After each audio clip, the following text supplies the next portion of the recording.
जय हिंद। स्वागत है आप सभी को इस वीडियो में, जिसमें आज हम क्लास 10th विज्ञान जीव विज्ञान का पहला चैप्टर जैव प्रक्रम के अंतर्गत आने वाले प्रत्येक ऑब्जेक्टिव करेंगे, जो कि बहुत ही इम्पोर्टेंट है। आपको बता दें कि इस चैप्टर में कुल ऑब्जेक्टिव की संख्या 46 है, तो प्रत्येक प्रश्न को बारी बारी से करेंगे और समझते हुए भी करेंगे। तो जिसमें पहला ऑब्जेक्टिव प्रश्न है, पत्तियों में गैसों का आदान प्रदान कहाँ से होता है। तो पत्तियों में गैसों का आदान प्रदान कहाँ से होता है, तो रंध्र द्वारा होता है। तो यानी एक का आंसर क्या हो जाएगा, बी करेक्ट हो जाएगा। उसके बाद 2 नंबर प्रश्न करते हैं। उसके बाद 2 नंबर प्रश्न है, स्लाइड को सर्वप्रथम कंपाउंड माइक्रोस्कोप से देखा जाता है। जो स्लाइड होता है उसको सर्वप्रथम कंपाउंड माइक्रोस्कोप पर कैसे देखा जाता है, तो 10 गुना कर पर देखा जाता है। तो यानी 2 का आंसर बी हो जाएगा। उसके बाद 3 नंबर प्रश्न करते हैं। तो 3 नंबर प्रश्न है, रक्त का कौन सा अवयव घायल स्थान को रक्त स्राव के मार्ग को रक्त का थक्का बनाकर अवरुद्ध करता है। तो इसका कौन सा हो जाएगा अवयव।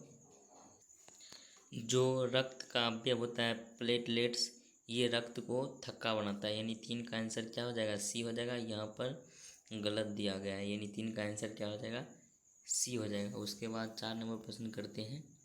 4 नंबर प्रश्न है, हृदय से रक्त, यानी रक्त को हिंदी में क्या कहते हैं, रुधिर को संपूर्ण शरीर में पंप किया जाता है। यानी इनमें से किस अंग के द्वारा रक्त को संपूर्ण शरीर में पंप किया जाता है, तो वो नीरा द्वारा पंप किया जाता है। यानी 4 का आंसर बी हो जाएगा। उसके बाद 5 नंबर प्रश्न है, पादपों में जाइलम उत्तरदायी है। यानी जो जाइलम है वो पादपों में किस लिए उत्तरदायी है, ये जल का वहन करता है। यानी 5 का आंसर क्या हो जाएगा, ये हो जाएगा। उसके बाद 6 नंबर प्रश्न करते हैं। 6 नंबर प्रश्न है, निम्नलिखित में किसे कोशिका का ऊर्जा मुद्रा के रूप में जाना जाता है। यानी पावर हाउस किसे कहा जाता है, तो एटीपी को कहा जाता है। यानी 6 का आंसर क्या हो जाएगा, बी हो जाएगा।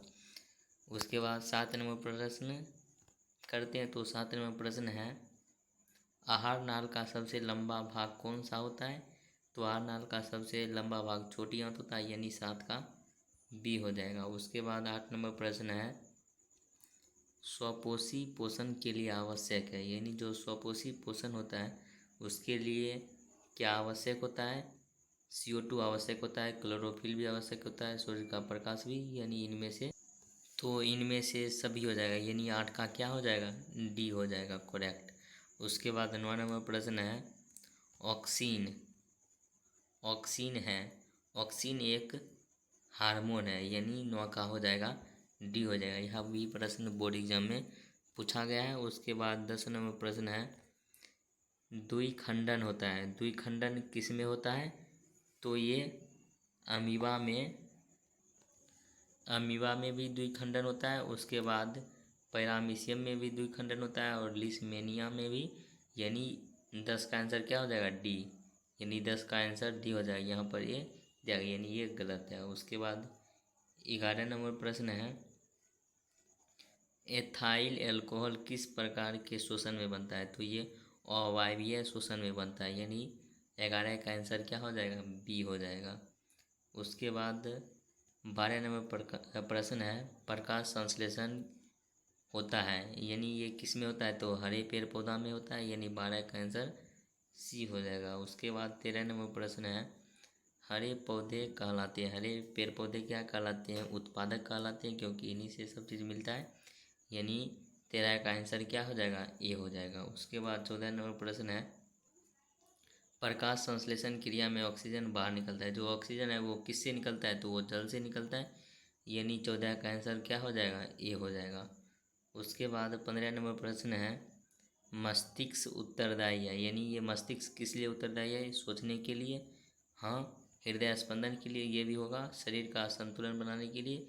यानी 15 का आंसर क्या हो जाएगा, डी हो जाएगा। 15 का आंसर डी हो जाएगा। उसके बाद 16 नंबर प्रश्न है, मैग्नीशियम पाया जाता है। जो ये मैग्नीशियम है ये कहाँ पाया जाता है, तो ये क्लोरोफिल में पाया जाता है, यानी 16 का आंसर क्या हो जाएगा, ए आ जाएगा। उसके बाद यहाँ पर भी ए ऑप्शन दिया गया है। उसके बाद 17 नंबर प्रश्न है, वृक्क एक भाग है, यानी जो वृक्क है वो एक किसका भाग है, तो ये उत्सर्जन तंत्र का एक भाग है, यानी 17 का आंसर क्या हो जाएगा, ए आ जाएगा। उसके बाद 18 नंबर प्रश्न करते हैं। तो 18 नंबर प्रश्न है, पौधों में श्वसन क्रिया के अंतर्गत एडीपी के टूटने से कितनी ऊर्जा मुक्त होती है, तो यहाँ पर 3.5 kg प्रति मोल यहाँ पर ऊर्जा मुक्त होती है। तो आप इसको याद कर लीजिएगा, यह भी प्रश्न बोर्ड एग्जाम में पूछा गया है, यानी 18 का क्या हो जाएगा, सी हो जाएगा। उसके बाद 19 नंबर प्रश्न है, प्रकृति प्रकृति में ऑक्सीजन का संतुलन कैसे बना रहता है, तो ये प्रकाश संश्लेषण क्रिया द्वारा प्रकृति में ऑक्सीजन का संतुलन बना रहता है, यानी 19 का आंसर क्या हो जाएगा, बी हो जाएगा। उसके बाद 20 नंबर प्रश्न है, मानव हृदय में कितने कोष्ठ होते हैं, तो मानव हृदय में 4 कोष्ठ होते हैं, 2 आलिंद और 2 निलय, यानी 4 हो जाएगा। तो यहाँ पर 4 ऑप्शन ये डी में दिया गया है, यानी 20 का आंसर क्या हो जाएगा, 4 हो जाएगा। उसी प्रकार 21 नंबर प्रश्न है, मानव हृदय का औसत प्रकुंचन दाब होता है, तो ये होता है 120 mmHg, यानी 21 का आंसर क्या हो जाएगा, ये हो जाएगा। उसके बाद 22 नंबर प्रश्न है, पौधों में वाष्पो उत्सर्जन किस भाग में होता है, तो ये पत्ता यानी पत्ता से होता है। अगर श्वसन पूछता तो यानी इनमें से सभी, यानी जड़ से भी होता है, तना से, पत्ता और फूल से भी। अगर ऑप्शन में डी यहाँ पर इनमें से सभी, तो डी करेक्ट करते, तो यहाँ पर ये 22 का क्या हो जाएगा, सी करेक्ट हो जाएगा। उसी प्रकार 23 नंबर प्रश्न है, यकृत में निम्न में कौन सा रस निकलता है, यकृत से कौन सा रस निकलता है, तो पित्तरस निकलता है। यकृत यानी जिसे इंग्लिश में लिवर कहते हैं, उससे क्या निकलता है, पित्तरस, यानी 23 का आंसर क्या हो जाएगा, सी हो जाएगा। उसके बाद 24 नंबर प्रश्न है, इनमें सामान्यतः किसका उपयोग कोशिका द्वारा ऊर्जा उत्पादन के लिए होता है, यानी ऊर्जा उत्पादन के लिए किसका उपयोग होता है, तो ग्लूकोज का उपयोग होता है, यानी 24 का आंसर क्या हो जाएगा, सी हो जाएगा। 24 का आंसर सी हो जाएगा। उसके बाद 25 नंबर प्रश्न है, डायलिसिस मशीन द्वारा रक्त के शुद्धिकरण की प्रक्रिया कहलाती है, तो ये क्या कहलाता है, हीमोडायलिसिस कहलाता है, यानी 25 का आंसर ए हो जाएगा। उसके बाद 26 नंबर प्रश्न है, सामान्यतः ग्लोमेरुलस फिल्ट्रेट में निम्नांकित में कौन उपस्थित नहीं होता है, यानी ग्लोमेरुलस फिल्ट्रेट में इनमें कौन उपस्थित नहीं होता है, तो यहाँ पर ग्लूकोज होता है, सोडियम क्लोराइड भी होता है, अमीनो अम्ल भी होता है, यहाँ पर एल्बियोमिन नहीं होता है, यानी 26 का आंसर क्या हो जाएगा, डी हो जाएगा। उसके बाद 27 नंबर प्रश्न है, जीवों के शरीर में उपापचयी क्रियाओं के फलस्वरूप उत्पन्न अपशिष्ट पदार्थ का निष्कासन कहलाता है, तो ये क्या कहलाता है, यानी ये परिवहन कहलाता है, क्योंकि जो जीवों के शरीर में उपापचयी क्रियाओं के द्वारा फलस्वरूप जो उत्पन्न अपशिष्ट पदार्थ होता है उसको शरीर से बाहर करते हैं, तो वो क्या कहलाता है, परिवहन कहलाता है, यानी 27 का आंसर क्या हो जाएगा, डी हो जाएगा। उसके बाद हम 28 नंबर प्रश्न करते हैं। तो 28 नंबर प्रश्न है, वृक्क के भीतरी नतोदर सतह जहाँ से वृक्क धमनी वृक्क में प्रवेश करती है तथा वृक्क शिरा बाहर निकलती है को क्या कहते हैं, यानी उस स्थान को क्या कहते हैं, तो उस स्थान को हैलम कहते हैं, यानी 28 का आंसर क्या हो जाएगा, सी हो जाएगा। उसके बाद 29 नंबर प्रश्न करते हैं। तो 29 नंबर प्रश्न है, निम्नलिखित में कौन प्रोटीन एवं अमीनो अम्ल के विखंडन से बनता है, यानी इनमें से कौन अमीनो एसिड, प्रोटीन और अमीनो एसिड के विखंडन से बनता है, तो यूरिया भी बनता है, यूरिक अम्ल भी बनता है और अमोनिया, यानी इनमें से सभी हो जाएगा, यानी 29 का आंसर क्या हो जाएगा, डी हो जाएगा।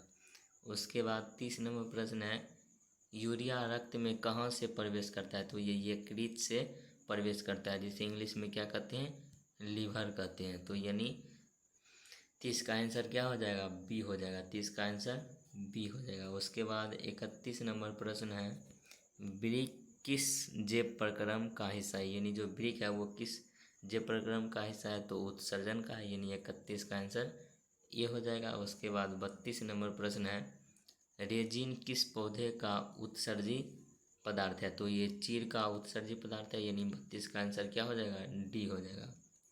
तो यहाँ पर भी 32 का आंसर डी ही दिया गया है। उसके बाद 33 नंबर प्रश्न है, मूल रोम पाए जाते हैं, यानी जो मूल रोम है वो कहाँ पाया जाता है, तो वो जड़ में ही पाया जाता है, यानी 33 का आंसर ये हो जाएगा। उसके बाद 34 नंबर प्रश्न है, निम्न में कौन उत्सर्जी अंग है, यानी इनमें से कौन उत्सर्जी अंग है, तो वृक्क है, यानी तो यहाँ पर 34 का आंसर क्या हो जाएगा, ए हो जाएगा। उसके बाद 35 नंबर प्रश्न है, किस ग्रंथि के कारण त्वचा एक उत्सर्जी अंग है, यानी किस ग्रंथि के कारण जो त्वचा यानी शरीर है वो उत्सर्जी अंग है, तो वो स्वेद रंग यानी ग्रंथि के कारण ये त्वचा एक उत्सर्जी अंग है, यानी 35 का आंसर ए हो जाएगा। उसके बाद 36 नंबर प्रश्न है, मनुष्य में कार्बन डाइऑक्साइड का उत्सर्जन किससे होता है, तो ये किससे होता है, तो ये फेफड़ा से होता है, क्योंकि फेफड़ा ऑक्सीजन को लेता है और कार्बन डाइऑक्साइड को छोड़ता है, यानी 36 का आंसर क्या हो जाएगा, सी हो जाएगा। उसके बाद 37 नंबर प्रश्न है, निम्नलिखित में से कौन सा पदार्थ अमोनिया के साथ मिलकर यूरिया बनाता है, इनमें कौन सा पदार्थ है जो अमोनिया के साथ मिलकर यूरिया बनाता है, तो ये ऑक्सीजन है, यानी 37 का आंसर सी हो जाएगा। उसके बाद 38 नंबर प्रश्न है, पराग नलिका का बीजांड की ओर वृद्धि करना किस प्रकार का अनुपरिवर्तन होता है, तो ये किस प्रकार का अनुपरिवर्तन होता है, तो ये प्लाज्मा होता है, यानी 38 का आंसर सॉरी यहाँ पर रसायना अनुवर्तन, क्योंकि ये जो बिना बीजांड है, जैसे यहाँ पर जो ये बीजांड रहता है ये यहाँ से निकल कर आता है, तो ये रसायन अनुपरिवर्तन होता है, तो यानी 38 का आंसर क्या हो जाएगा, डी हो जाएगा, 38 का आंसर डी हो जाएगा। उसके बाद 39 नंबर प्रश्न करते हैं। 39 नंबर प्रश्न है, सजीव में निम्न में कौन जैव प्रक्रम पाए जाते हैं, जो सजीव होते हैं उनमें सभी पाया जाता है, यानी श्वसन भी होता है, पोषण भी होता है, जनन भी होता है, यानी सभी हो जाएगा, यानी 39 का आंसर क्या हो जाएगा, डी हो जाएगा। उसके बाद 40 नंबर प्रश्न है, अमीबा अपना भोजन पकड़ता है, तो अमीबा अपना भोजन कूटपाद के द्वारा पकड़ता है, यानी 40 का आंसर ए हो जाएगा, 40 का आंसर ए हो जाएगा। उसके बाद 41 नंबर प्रश्न है, मांसाहारी जंतुओं की छोटी आंत की लंबाई शाकाहारी जंतु की तुलना में क्या होती है, छोटी होती है, यानी कम होती है, यानी 41 का आंसर क्या हो जाएगा, ए हो जाएगा।